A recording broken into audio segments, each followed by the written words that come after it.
Hey everybody, Michelle with Triangle Social Media. Want to talk for a few minutes about hashtags. So we're going to share the screen and just dig in. You use hashtags in many places, right?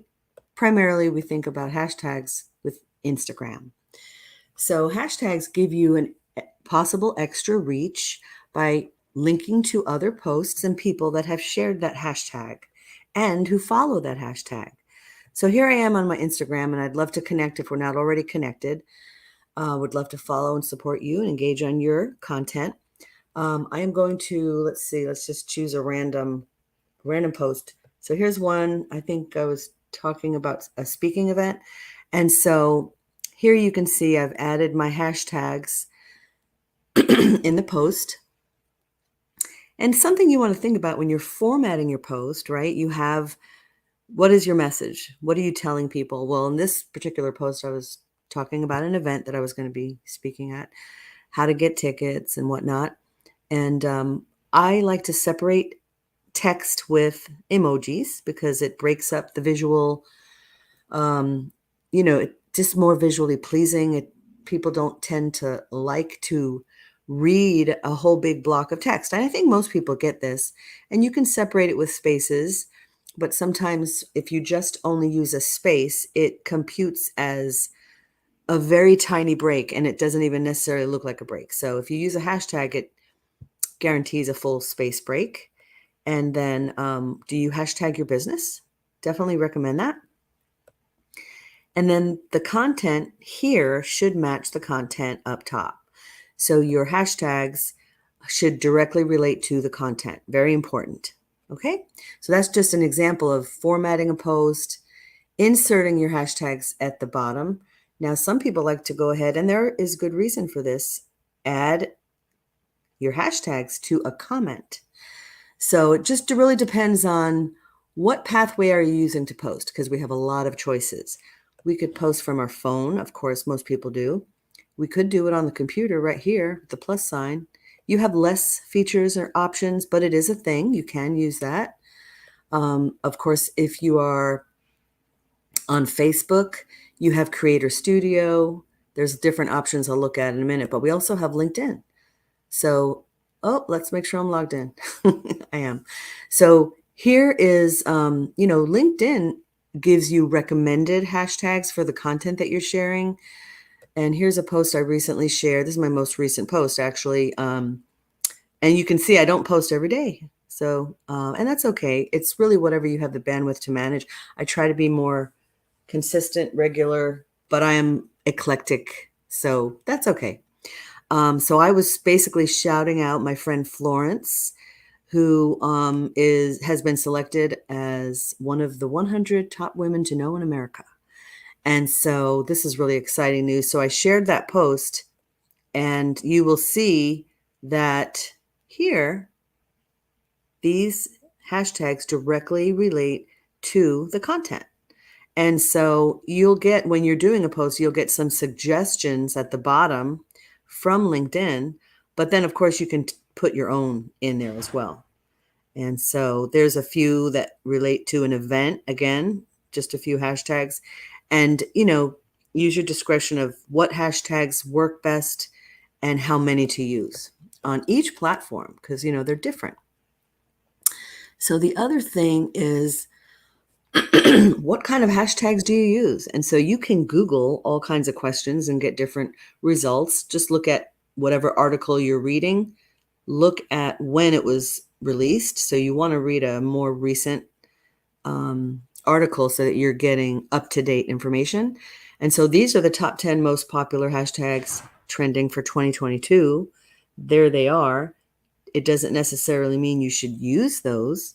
It has to do with your content, your demographics, your business, your industry.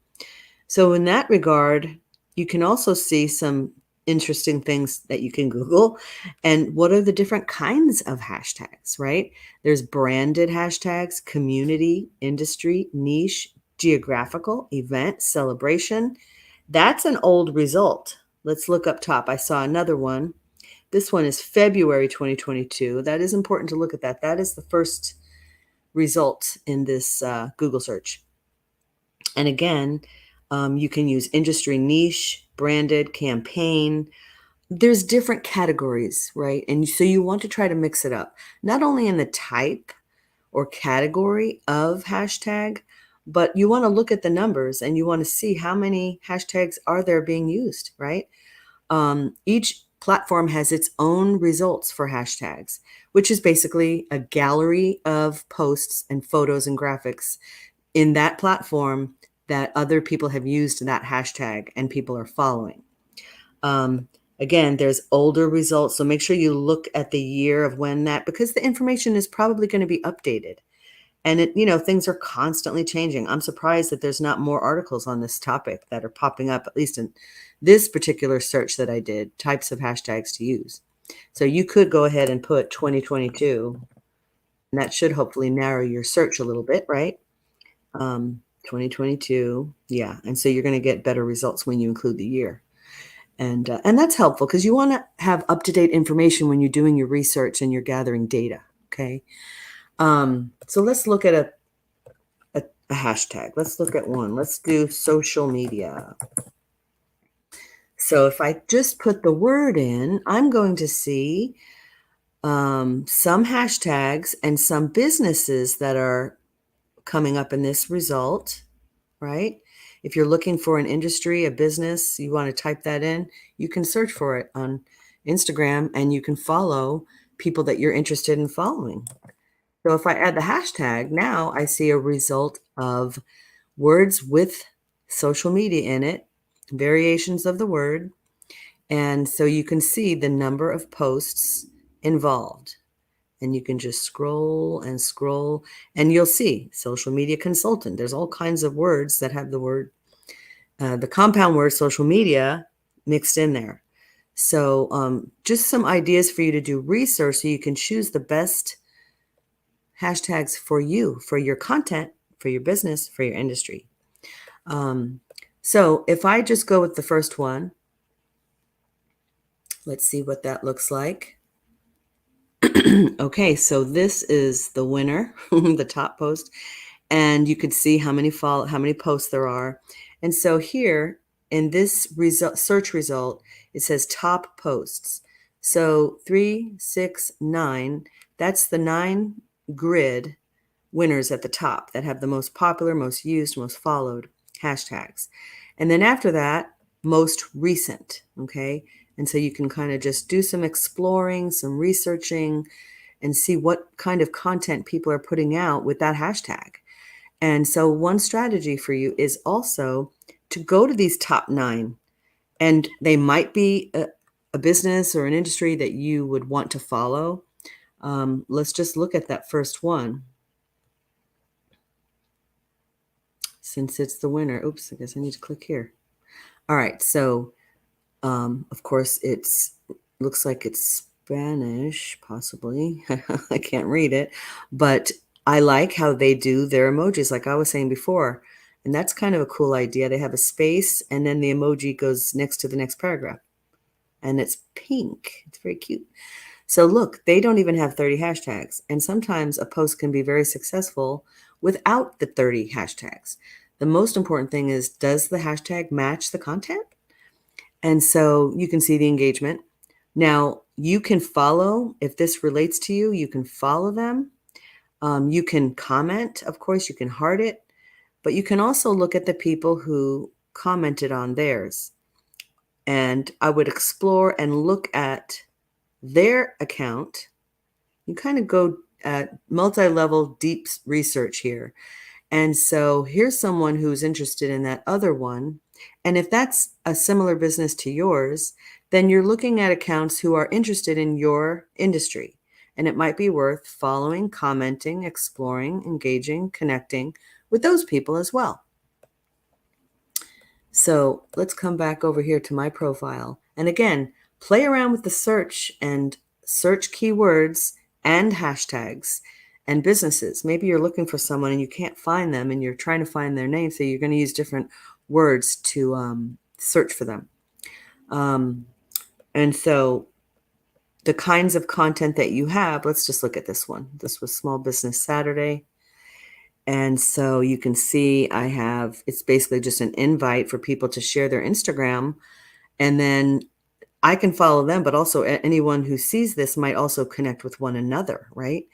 And so there's different comments. It's great for engagement, but it's also great for expanding your network, right? So you want to definitely give a heart to each of those people and explore their pages and, like, support, follow, etc., all those good things.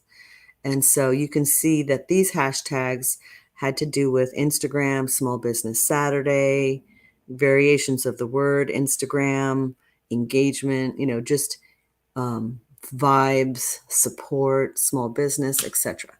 So, and again, I just have a few little emojis separating the text so that it's not too bunched up together. So what kind of hashtags do you use? What industry related hashtags? Do you use geographical hashtags? So if you are at an event, make sure I did it for this one. This was a reel, so it has a song attached. And I hashtag, this was at an event in Garner, and I tagged, of course, the speaker. And so let's see down here, hashtag Garner NC. The other thing is within the post itself, you can add the actual location, which we did. This was at Alexander's Mediterranean Restaurant in Garner. We meet there every month on the second Thursday at 11:30. If you'd like to join us, it's for women business owners.